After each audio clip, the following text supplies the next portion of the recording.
하나님 아버지와 우리 주 예수 그리스도를 쫓아 은혜와 평강이 오늘 모이신 여러분과 함께 하시기를 바랍니다. 아멘.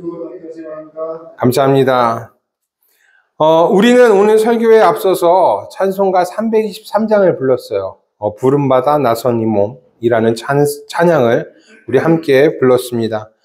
찬송가 323장은 소명과 충성에 관한 찬송입니다. 우리들이 어떻게 부름을 받았는지, 또 어떻게 하나님의 말씀을 따라 살아가야 하는지에 대한 신앙적인 결심을 나타낸 찬송이 바로 찬송가 323장입니다. 그 중에 3절은 이런 가사예요. 존귀 영광 모든 권세 주님 홀로 받으소서.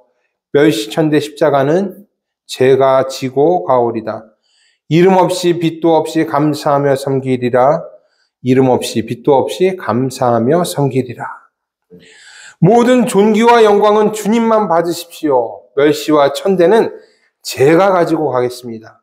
그리고 이름 없이 빛도 없이 감사한 마음으로 주님을 섬기겠습니다. 라고 우리는 방금 찬송했습니다. 여러분 어떠세요? 우리가 방금 부른 이 찬송대로 사는 것이 우리는 크리스찬의 삶이다 라고 생각하고 말하고 부르고 있습니다. 그런데 이 찬송대로 사는 것은요, 많이 어렵습니다.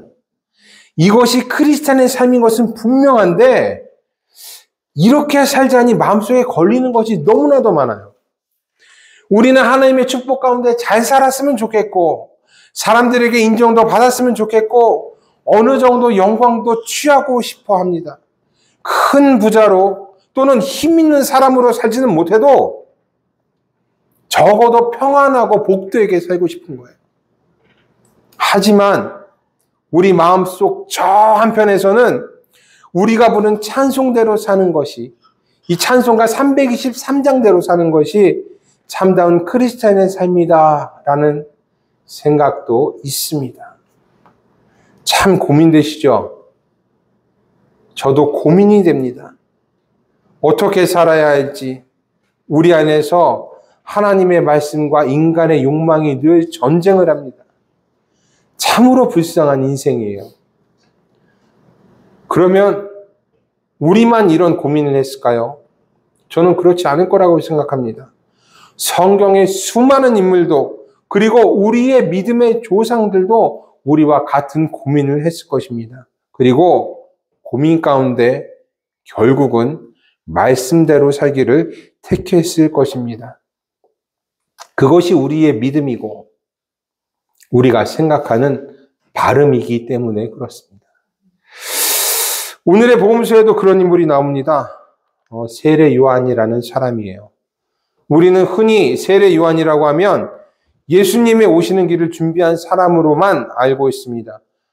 낙타털옷을 입고 메뚜기와 석청을 먹으며 광야에서 회개의 세례를 전파한 사람, 그런 사람이 세례 요한이다라고만 생각합니다. 그러나 신약 성경 구석구석에는 세례 요한의 위대함과 그의 업적이 잘 나타나 있습니다. 그는 매우 영향력이 큰 인물이었으며 당대의 사람들에게 선지자로 추앙받았던 사람입니다. 사람들은 그의 거침없는 설교를 듣기 위해 줄지어 광야로 나왔고, 혹시 그가 메시아일지도 모른다라는 생각을 했습니다. 분봉왕 헤롯조차도 세례 요한의 인기와 명성을 두려워했고, 요한이 헤롯에게 죽임을 당하고 난 뒤에도 이 세례 요한파는 존재를 했습니다. 사도행전 18장과 19장에는 세례 요한의 제자들이 등장하고 있고, 예수님의 제자인 안드레와 요한도 처음에는 세례 요한의 제자였습니다. 이처럼 세례 요한이라는 사람은 참으로 위대한 사람이었습니다. 그러나 그가 더 위대한 일을 한 것은 자신의 위대함을 자신을 위해 사용하지 않았다라는 것에 있습니다. 그는요, 자신이 무엇을 해야 하는지를 명확하게 아는 사람이었습니다. 그래서 자신의 명성과 업적과 자신의 제자들까지 모두를 예수님께 돌렸습니다. 오늘의 복음서 15절에는 많은 사람들이 세례 요한의 가르침을 듣고 요한을 그리스도, 즉 메시아일지도 모른다라고 생각하는 장면이 나옵니다. 그 정도로 요한은요, 많은 사람들에게 인정을 받고 있었습니다. 그때 세례 요한이 단호하게 말합니다. 16절의 말씀입니다. 나보다 능력이 많으신 이가 오시나니 나는 그의 신발끈 풀기도 감당하지 못하겠노라. 많은 사람들이 자신을 따랐고 자신을 메시아처럼 생각하고 있습니다. 이런 상황에서 어떤 사람들은 진실을 밝히지 않기도 합니다. 자신을 메시아로서 추앙할 수 있도록 유도하기도 하고 혹은 그냥 입을 다물고 있기도 합니다. 우리 주변에 수많은 이단의 그 수장들이 그런 일을 한 사람들이에요. 이단뿐일까요? 교회도 그렇고 세상의 권력자도 그렇습니다. 조금이라도 명성을 얻은 사람들은 자기 스스로를 예수님의 자리로 데려다 놓습니다. 자신을 존경하게 만들고 모든 말들이 진리인 양 떠들어댑니다. 자금의 우리나라를 한번 보십시오. 자신의 말을 듣지 않는다고 해서 계엄을 선포하고 사람들을 위협합니다. 비리와 잘못이 드러나도 고개를 뻣뻣이 들고 응수합니다. 자신을 반대하면 정의를 훼손한 것이라고 하고 자신들의 사람들을 이용해 자기 자리를 지킵니다. 예수님 시대에도 그랬고 중세 시대에도 그랬고 지금도 마찬가지입니다. 사람들은 변하지 않고 자신을 위해 자신의 욕망을 위해 살고 있는 것입니다. 그렇다면 나는 어떨까요? 나는 내 본분을 잘 지키고 살고 있을까? 진리를 위해 자신을 희생하고 이웃을 위해 손해를 감수하고 하나님의 말씀을 위해 자신의 욕망을 버리고 있을까요? 글쎄요, 저는 그렇다라고 말할 수 없을 것 같습니다. 그렇게 살고자 하지만 늘 이런 영적인 싸움에서 지는 것 같습니다. 참 불쌍하죠. 공고한 인생입니다. 주님께서 이런 저에게 육신의 정욕과 안목의 정욕과 이생의 자랑을 이길 힘을 주시기를 바랄 뿐입니다. 그러나 세례 요한이란 사람은 이 모든 것을 이겨낸 사람이었습니다. 자신에게 집중된 시선과 관심을 모두 예수님께 돌렸습니다. 나는 물로 세례를 베푸는 사람일 뿐이다. 메시아의 신발끈조차 풀지도 못하는 사람이다. 라는 것이 세례 요한의 고백이었습니다. 그리고 그는 다시 자신의 일에 집중했습니다. 18절에는 세례 요한이 그 밖에 여러 가지로 권하여 백성에게 좋은 소식을 전하였다라고 쓰여져 있습니다. 자신의 본분, 자신의 일로 돌아간 것입니다. 그래서 저는요, 이 세례 요한이 참 위대한 사람이라고 생각합니다. 얼마든지 메시아의 자리에 앉을 수 있고 입만 다물고 있어도 무한한 존중을 받을 수 있는 사람이었지만 그는 그렇게 하지 않았습니다. 이름 없이 빚도 없이 자신의 일에 충실했던 위대한 사람이었습니다. 그랬기 때문이었을까요? 요한은요, 위험한 일에도 자신의 본분을 잊지 않았습니다. 선지자로서 메시아의 길을 준비하는 사람으로서 분봉왕 헤롯의 잘못을 비판한 것입니다. 발단은요, 분봉왕 헤롯 안티파스의 재혼이었습니다. 재혼이라는 것이 큰 문제가 되는 것은 아니지만 자신의 아내와 억지로 이혼하고 동생의 아내를 뺏어와 재혼한 것이라면 문제가 됩니다. 이는 율법을 맞지 않을 뿐만 아니라 유다 전역의 전쟁을 불러올 만큼 큰일이었습니다. 헤롯에게는 아내가 있었습니다. 그의 아내는 나바테아의 공주였습니다. 그러니까 나바테아는 예루살렘 남동쪽에 위치한 나라였고 지금은 없어졌는데 로마의 지배 아래 있었지만 강한 나라였습니다. 헤롯 안티파스는 자신의 안위를 위해 그 나라 공주와 결혼을 했고 또 자신의 욕정을 위해 억지로 이혼합니다. 그리고 자신의 동생의 아내를 뺏어오기도 했습니다. 이는 윤리적으로도 율법적으로도 또 정치적으로도 잘못된 일이었습니다. 이를 계기로 나바테아의 왕이 군대를 이끌고 예루살렘으로 쳐들어왔기 때문입니다. 로마에서 이를 중지하여 전쟁은 나지 않았습니다. 그러나 헤롯 개인의 치정에 관한 문제로 백성들이 피를 흘릴 뻔한 것입니다. 나바테아 왕이 군대를 이끌고 오기 전 세례 요한은 헤롯의 잘못을 문제 삼았습니다. 그리고 이를 비판했습니다.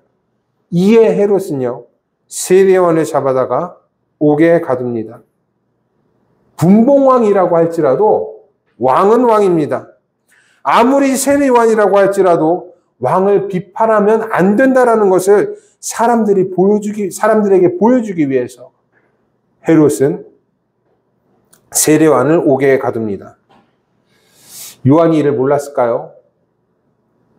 오히려 더 잘 알았을 것입니다. 사람들이 자신을 메시아로 생각하기도 했다는 것까지도 알았기 때문에 자신의 비판이 도마에 오를 것이라는 것은 너무나도 뻔한 일이었습니다. 그러나 세례 요한은요, 헤롯의 잘못을 그냥 넘어가지 않았습니다. 세상의 권력보다도 하나님을 더 신망했기에 자신의 안위가 아닌 자신의 본분을 지킨 것입니다. 그리고 이 일은요, 세례 요한의 마지막이 되었습니다. 요한은 옥에 갇혔고 헤롯의 생일날 목이 잘리게 되었습니다. 허망한 죽음이었습니다. 하나님의 말씀을 따라 자신의 본분에 최선을 다한 결과는요, 권력자에 의해 죽임을 당하는 것이었습니다. 우리는 흔히 믿음대로 살면, 하나님의 말씀대로 살면 못 받는다고 이야기합니다. 하지만 세례 요한의 최후는 그렇지 않았습니다. 그러면 세례 요한만 그랬을까요? 모세는 어땠습니까? 모세도 평생에 그리던 가나안 땅에 들어가지 못한 채 최후를 맞이했습니다. 솔로몬은 어떻습니까? 모든 부귀와 영화를 누렸지만 솔로몬은 최후에 모든 것이 헛되고 헛되다 라면서 탄식을 하고 죽었습니다. 예수님도 십자가에 달렸고 그의 제자들도 순교했습니다. 바울도 마찬가지입니다. 신앙을 지키던 초대교회 사람들도, 그리고 우리나라 최초로 온 선교사들도 모두 그 최후는 순교, 죽임을 당하는 것이었습니다. 그런데 무엇이 복을 받았다고 할 수 있는 것일까? 평생 고생하고 하나님의 일을 하면서 이름 없이 빚도 없이 살았는데 허망한 죽음을 맞이하게 되니 이것이 뭐가 복된 것이라고 말할 수 있습니까? 세상의 눈으로는, 사람의 지식으로는 이것이 복이라고 생각할 수가 없는 것입니다. 하지만 신앙 안에서는, 하나님 안에서는 우리가 이 길이 복되다고 말할 수가 있습니다. 이 길을 걸으며 얻는 하나님의 위로가 있고 크리스찬만이 바라볼 수 있는 소망이 있기 때문입니다. 십자가를 바라보며 얻는 평안이 있고 천국에 대한 기대가 있습니다. 그래서 우리 선조들도 결국 하나님을 택한 것입니다. 자신의 욕망을 버린 대가가 천국으로 나타나기 때문에 그래요. 자신의 본분에 최선을 다한 자에게는 영생의 면류관이 주어지기 때문입니다. 어쩌면요, 여러분, 우리들이 받을 복은 이 땅에 없을지도 모릅니다. 저도 이 교회를 시작하면서 또 선교지에서 돌아오면서 저 자신만의 많은 꿈을 꾸었습니다. 계획도 세웠어요. 하지만 그 꿈대로 계획대로 이루어지지 않을 수도 있습니다. 제 뜻이 하나님의 뜻과 다를 수도 있고 제가 원하는 대로 가지 않을 수도 있습니다. 우리 교회가 성장하지 않을 수도 있고 작은 교회로 남을 수도 있습니다. 그래서 세상 사람들이 보기에는 제 목회가 또 우리 교회가 실패한 것으로 보일 수도 있습니다. 그러나 이 길이 우리의 길이라면 이름 없이 빛도 없이 사는 것이 우리에게 주어진 하나님의 뜻이라면 저는 우리가 복된 사람들이다 라고 생각합니다.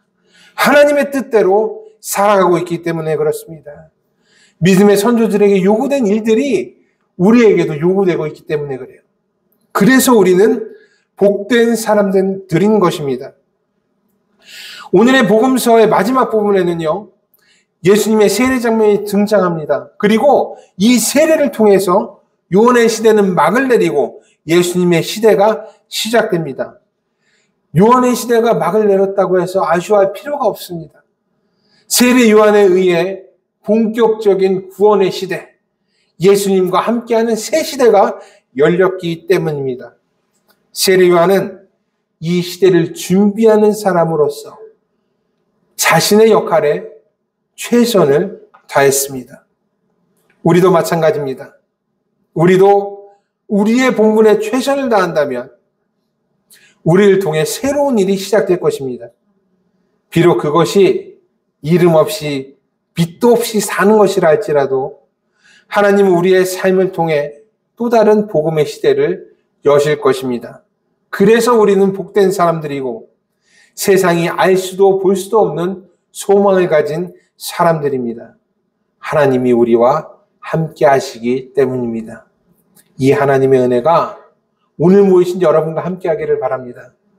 세상에 줄 수 없는 하나님의 복이 여러분에게 가득하길 바랍니다. 이름 없이 빛도 없이 살면서 하나님의 영광을 구하는 우리들이 되길 주님의 이름으로 축복합니다. 모든 지각에 뛰어난 하나님의 평강이 그리스도 예수 안에서 여러분의 생각과 마음을 지키시기를 바랍니다. 아멘. 기도하겠습니다.